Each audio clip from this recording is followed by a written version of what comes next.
gift of music brings people together, even in the harshest of times. Well, we're back together again. Kris Caballero here. Riley White Merchant here. Welcome to another episode of Beat Chatter. We're on it again. And for those of you new to the show, we bring up 3 topics, all related to music. We answer those topics with some of our favorite musicians and artists that we grew up with, both modern and in the past. So let's get started. Now, before we get started on our tonight's topics, we'd like to give a special shout out to a very good friend of ours, Miss Sariana Nazarian. She suggested that we talk these topics for this episode. So, in case you're watching, we hope you like it, Sariana. And here's what she suggested. She wanted us to talk about some of our favorite music soundtracks from Disney films. So what do you think, Riley? Well, this is actually one of those end-all be-all questions. If it's feeling, I'm feeling the pumping of the heat right now. Right. But, any of you folks remember the Disney Renaissance era when it first kick-started into greatness? Well, all started with a little film called The Little Mermaid. When this film came out in 1999, the top track from its soundtrack, it was around the airwaves. It was playing nonstop around 1999. It was big. Right. That is, I'm talking about the film Tarzan. When one Mr. Phil Collins pumped up the track, "You'll Be in My Heart," I thought to myself immediately, my innocent child self thought to myself at the time, I don't like this song. This was so annoying. Who is Phil Collins? I didn't like him. Well, cut to years later, here I was many years later. I grew to like Mr. Collins' music and the sound of his band Genesis. And here I was on my Spotify playlist, and I thought, okay, "You'll Be in My Heart" is on the playlist. Maybe I might give this album another try. I immediately thought to myself, oh my God, what have I done? Right. I really screwed the pooch back in 1999 for dissing this man. Yeah.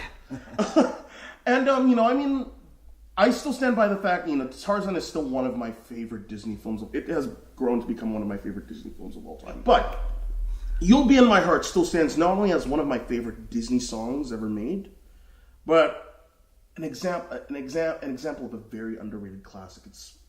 I still stand by it as one of my favorite Disney songs of all time. Well, that's a great choice, I must say, Riley. But the next time someone asks you about that, you just tell them, "Billy, don't lose my number." Anyway.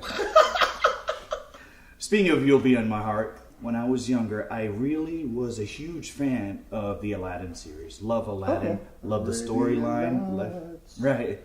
It was so simple, but also so nice and so heartfelt. Besides the soundtrack, which everyone knows, A Whole New World, I actually like a soundtrack featured on their sequel, Aladdin and the King of Thieves. It's titled Out of Thin Air. So, Aladdin, Jasmine, they were singing a song, "You Don't Come Out of Thin Air." And that really struck with me as a kid because, no matter what, you are somebody. You are worth something, no matter what. Because all in all, you don't come out of thin air. You are something. You are a somebody. But I thought, this really sticks with me, and I'll have it stuck with me forever, pretty much. All right. So there you go. That was our little topic fulfilled. Now let's go back a little bit. And when I mean back, February of 2017. Now, Super Bowl 51.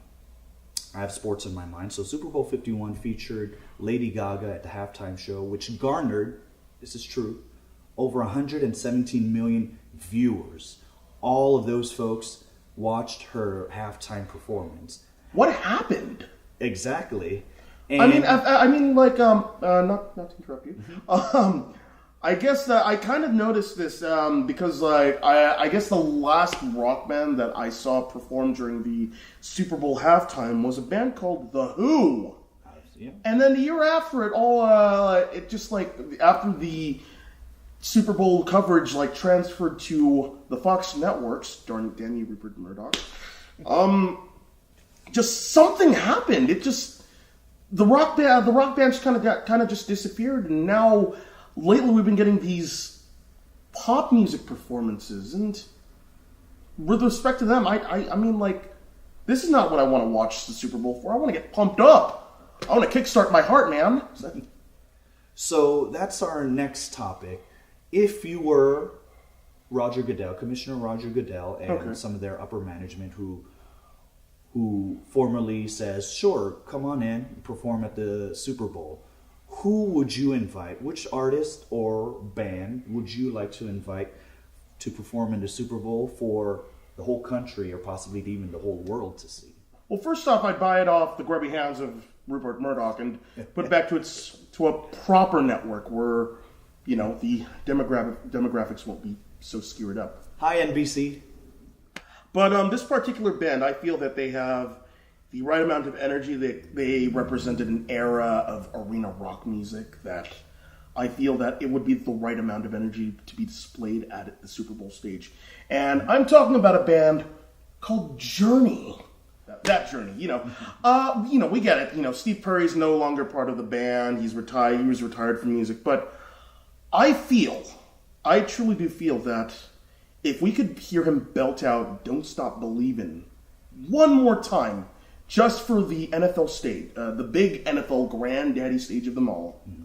I mean, there's a lot of other bands in my mind. I mean, I got the Eagles, and I feel Eagles would be my second choice, but I feel Journey deserves a spot on the NFL grand stage. Well, I can see you remain true and loyal to that choice, because let's not hope they go their separate ways. So I actually wrote an article. For those of you who follow the website, I have a subsection, SHOWSOTROS, dedicated to all sports, and I wrote an article over there based exactly on this topic. And I wrote bands that I'd like to see: The Cure, The Offspring, Dropkick Murphys, and one of my colleagues and one of my good friends would like to see Foo Fighters. So, see, that kind of surprised me, because I would have assumed that the Foo Fighters would have already performed. I mean, they've already hit like godlike status already, and dare I use that word in that context. Mm-hmm. So they haven't performed. They've never performed Super Bowl. None, according to my research, none. So I'd like to see them, but the most I would like to see, personally, from my standpoint, I'd like to see Van Halen. Ooh, now with David Lee Roth back in the fold, I feel they could run. They could truly run with the devil. Mm-hmm. You want to get political? Get System of a Down. System of a Down. I think they should play Prison Song as like their intro song. Yeah. They're trying to build a prison for you and me to live in. Yeah. Well, BYOB. But the one I would like to see, and I know every one of you will agree, Metallica. Da-da-da-da-da-da-da-da, for whom the bell tolls. After all these years, why not Metallica? Well, I mean, come on. Well, I mean, like, I gotta agree with you. I mean, they've already made a name for themselves as one of the pioneers of metal music. They've already made their name in the rock music world. I thought, why not? They deserve their spotlight. It's their time to shine. I mean, yeah, there's only like 3 original members of the band left, and they're about in their third base now with Robert Trujillo. But I feel that they deserve a spotlight on the NFL stage. We've had our share of not so enjoyable music. I should say manufactured music. All made in the factory by people in white cloaks. Yeah.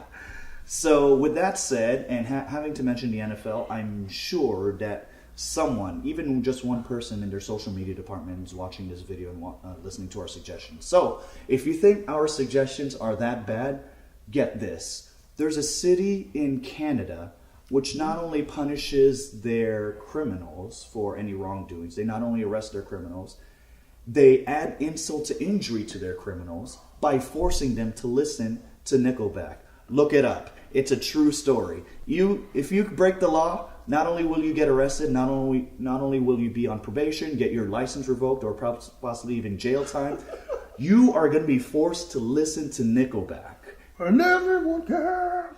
No, I mean, like, I never really understood the flack that Nickelback gets, especially, the rise of the internet memes coming aboard and Tumblr and all those frickin' people. Right. I actually am a sucker for that song that they recorded for the original, the Sam Raimi Spider-Man soundtrack, the first Spider-Man soundtrack at least. It was really good. I think it's holding out for a year. It was a good song. I mean, like, say what you will about post-grunge and their sounding super generic, but I like that song. They're not that bad. It doesn't mean I'm a fan.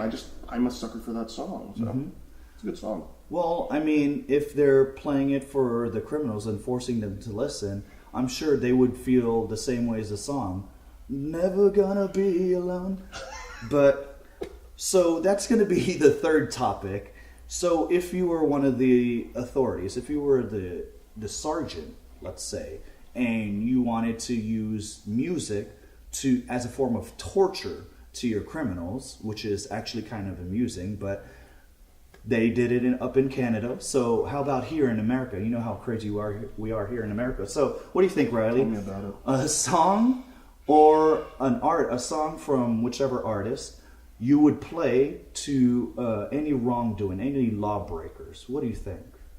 Oh God. Well, this is also actually a very difficult question for me to answer because I'm not really the type of person anymore to like really like bash on people's tastes. I mean, if you like this band, I mean, like, more power to you. I mean, like, just as long as you're not shoving it down my throat. But Kings of Leon, oh my God, I do not like that band. Okay, look, I agree. You know, you have a very large fan base. Right. They performed for the Grammys. They've been nominated. Maybe probably won some awards. I'm very not in touch with the popular music like kind of world anymore. I'm an old timer, okay. But I can't stand their music. I can't. I mean, like, I will turn on Jack FM and all of a sudden Sex on Fire is playing. I'm thinking, are you singing or are you whining? Like, give me a break. Well, after answering that, let's just hope you don't need somebody. So anyway, now, like I said, sure, music is music, and another person's noise is another person's heaven. And listen, with all due respect, and I know she's got a lot of fans, and I can understand the trouble she's undergoing through. Ooh. Songs from Kesha. Now, I understand the trouble she's going through, but listen, her music, not for me. It's just not for me.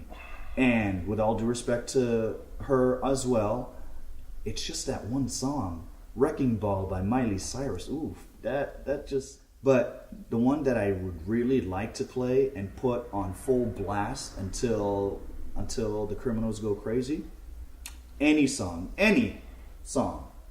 from Tila Tequila. Hey, let's travel back to 2008, shall we? When MySpace was still a thing.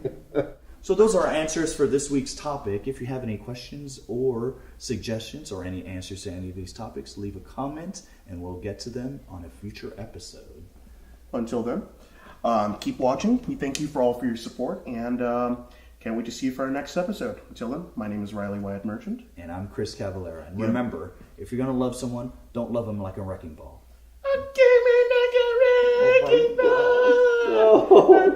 No.